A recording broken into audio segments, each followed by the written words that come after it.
On May 25, 1982, in the South Atlantic Ocean, the Royal Navy's HMS Coventry warship was on patrol, playing a crucial role in the fleet's air defense system. The ship was equipped with the Sea Dart missile system, considered one of the most advanced defense technologies globally at the time.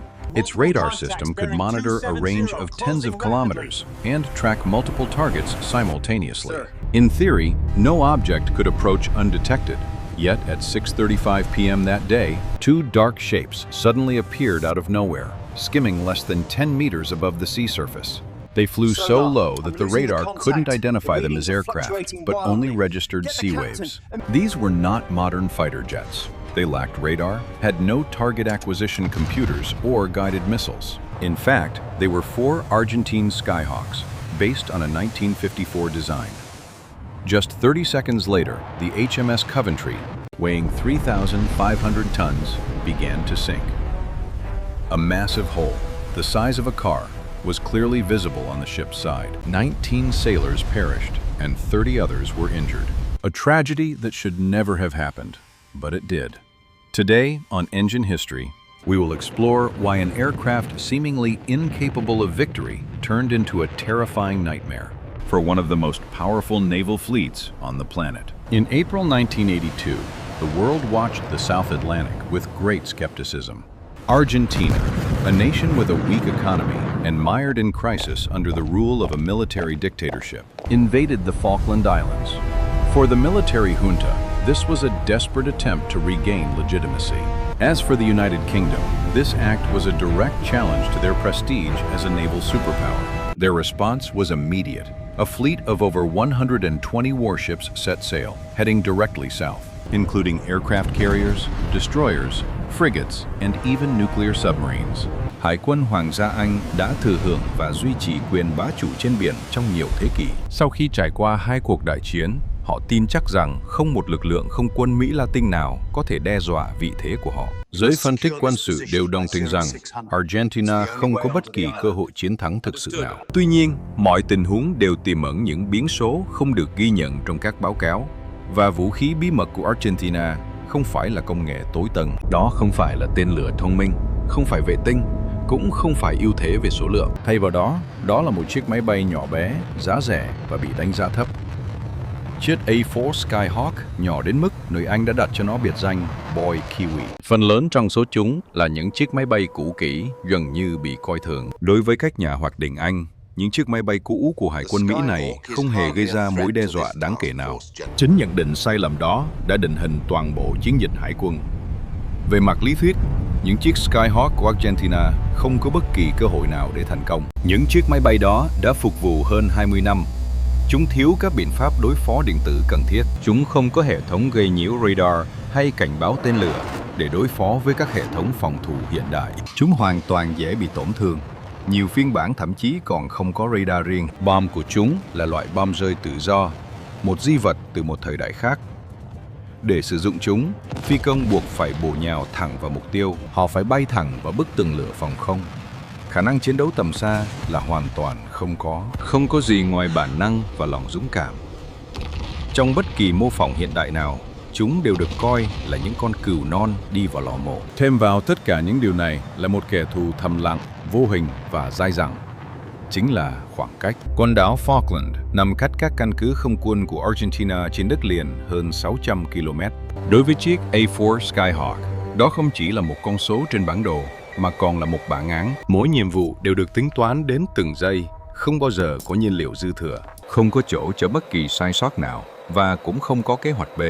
Khi cất cánh, các phi công nắm rõ chính xác thời gian bay, thời lượng tấn công và lượng nhiên liệu cần thiết để trở về. Đồng hồ đo không nằm trong khoang lái, mà lại nằm ở lượng nhiên liệu.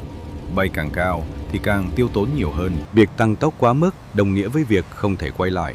Chỉ chậm trễ vài giây cũng có thể dẫn đến hậu quả chết người. Khi cuộc tấn công kết thúc, không có bất kỳ màn ăn mừng nào. Chỉ còn lại một câu hỏi thầm kín vang vọng trong buồng lái. Liệu lượng nhiên liệu này có đủ để trở về không? Một số phi công đã quay về với bình xăng gần như trống rỗng. Những chiếc máy bay khác bị bỏ lại giữa biển khơi, không phải do kẻ thù gây ra, mà là vì nhiên liệu của họ đã hết trước khi sự dũng cảm của họ cạn kiệt. Để thấu hiểu năng lực của Skyhawk, một điều tưởng chừng không thể, Chúng ta cần quay ngược thời gian 30 năm. Mọi chuyện khởi nguồn từ một kỹ sư tên là Ed Heinemann. Heinemann bị ám ảnh một cách gần như bệnh hoạn về trọng lượng. Ông không chỉ đơn thuần yêu cầu đội của mình giảm bớt nó, Dunne đã đề nghị trao thưởng tiền mặt từ chính túi tiền của mình cho bất kỳ ai có thể loại bỏ vài gram khỏi một bộ phận bất kỳ. Không có gì được coi là bất khả xâm phạm. Châm ngôn của ông vô cùng đơn giản hóa và cắt giảm trọng lượng. Sự tối giản của Skyhawk gần như đạt đến mức cực đoan. Đôi cánh nhỏ gọn, vững chắc của nó chứa nhiên liệu trực tiếp bên trong cấu trúc, được niêm phong như các thùng chứa tích hợp. Nó không có cánh gập, một điều gần như không thể hình dung được trong ngành hàng không hải quân, nhưng lại đủ hẹp để vừa vặn với thang lưng của tàu sân bay mà không cần phải gấp lại. Tuy nhiên, các khe ở mép trước lại tự động bung ra, chỉ nhờ vào trọng lực và áp suất không khí. Không hề có động cơ, không có cáp điều khiển phức tạp. Trọng lượng nhẹ hơn đồng nghĩa với ít sự cố hơn. Và ít hỏng hóc hơn lại mang đến khả năng sống sót cao hơn. Kết quả là một chiếc máy bay gây bất ngờ. Chiếc A4 có trọng lượng rỗng khoảng 4.750 kg, nhưng lại có thể mang theo tới 4.000 kg vũ khí. Bomb 500 pound và bomb 11 pound. Napalm. Đúng vậy. Được trang bị tên lửa Zuni, pháo 20 ly và các loại vũ khí khác, nó có khả năng mang tải trọng vũ khí gần bằng khối lượng của chính nó. Đây là một thành tựu mà những chiếc máy bay lớn hơn và đắt tiền hơn nhiều đã phải vật lộn để sánh kịp trong suốt cuộc xung đột ở Việt Nam. Đóng vai trò là máy bay tác chiến chính của Hải quân và Thủy quân lục chiến Hoa Kỳ, Skyhawk đã thực hiện các nhiệm vụ quan trọng trong khi các máy bay khác thu hút sự chú ý của công chúng. A4 đã thực hiện các nhiệm vụ khó khăn, bao gồm hỗ trợ không kích tầm gần và thực hiện các chuyến bay ở độ cao thấp. Dưới làn đạn phòng không không ngừng nghỉ, hàng trăm chiếc Skyhawk đã bị bắn hạ. Nhiều máy bay đã bị bắn hạ, nhưng những chiếc khác vẫn xoay sở để trở về, mặc dù chịu đựng những hư hại mà lẽ ra đã khiến hầu hết các máy bay khác không thể hoạt động được. Tuy nhiên, các phi công như Everett Alvarez và John McCain đã bị bắn hạ khi điều khiển chiếc máy bay này, chứng tỏ Skyhawk không phải là bất khả xâm phạm. Tuy nhiên, nó đã chứng tỏ sự bền bỉ và quan trọng hơn là đáng tin cậy. Sau chiến tranh Việt Nam, Skyhawk bất ngờ có được một mục đích mới. Hải quân đã chọn nó để phục vụ như một máy bay đối kháng trong chương trình huấn luyện không chiến không đồng nhất của mình. Sáng kiến này, nay được biết đến với tên gọi Top Gun, đã tận dụng trọng lượng nhẹ, khả năng cơ động và khả năng tàng hình thấp của Skyhawk. Được điều khiển bởi các phi công hướng dẫn lành nghề, nó có thể mô phỏng một cách chân thực các máy bay chiến đấu của Liên Xô. Nó thường xuyên vượt qua F-14 và F-15, những chiếc máy bay trị giá hàng chục triệu đô la, thường khiến chúng phải bẽ mặt. Một sự thật không thể chối cãi và khắc nghiệt đã lộ rõ.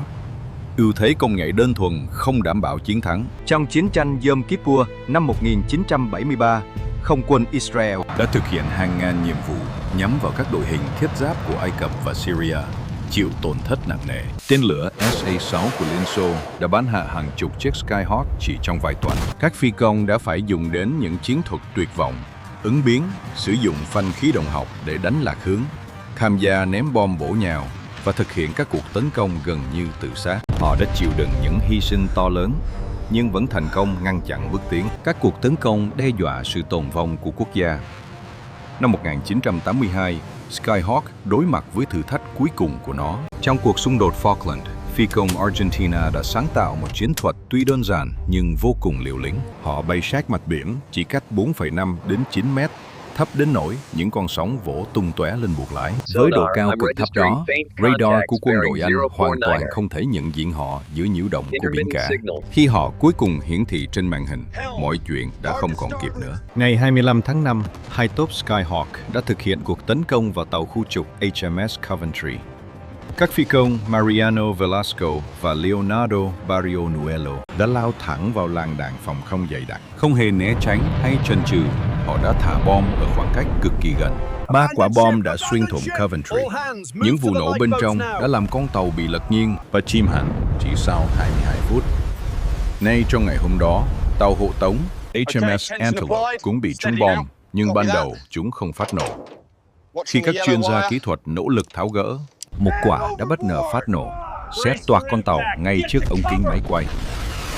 Điều trớ trêu là nhiều quả bom của Argentina đã không kích hoạt khi va chạm. Những chiếc máy bay đã bay quá thấp, khiến ngòi nổ không có đủ thời gian để kích hoạt. Chính sự cố kỹ thuật này đã vô tình cứu hạm đội Anh khỏi một thảm họa lớn hơn. Nếu tất cả số bom đó đều nổ đúng cách, lịch sử hải quân đương đại chắc chắn đã rẽ sang một hướng khác. Thật vậy, mọi thứ đã thay đổi rất nhiều. Cái giá phải trả thực sự quá nghiệt ngã. 22 chiếc Skyhawk của Argentina đã bị bắn rơi. Những phi công trẻ, nhiều người chỉ mới đôi mươi hoặc 22 tuổi, đã thực hiện các phi vụ mà họ biết rằng có thể sẽ không có đường về.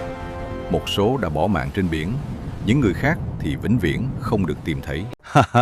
Đó không phải là một thắng lợi về mặt công nghệ. Đó là một câu chuyện về sự hy sinh tột cùng của con người.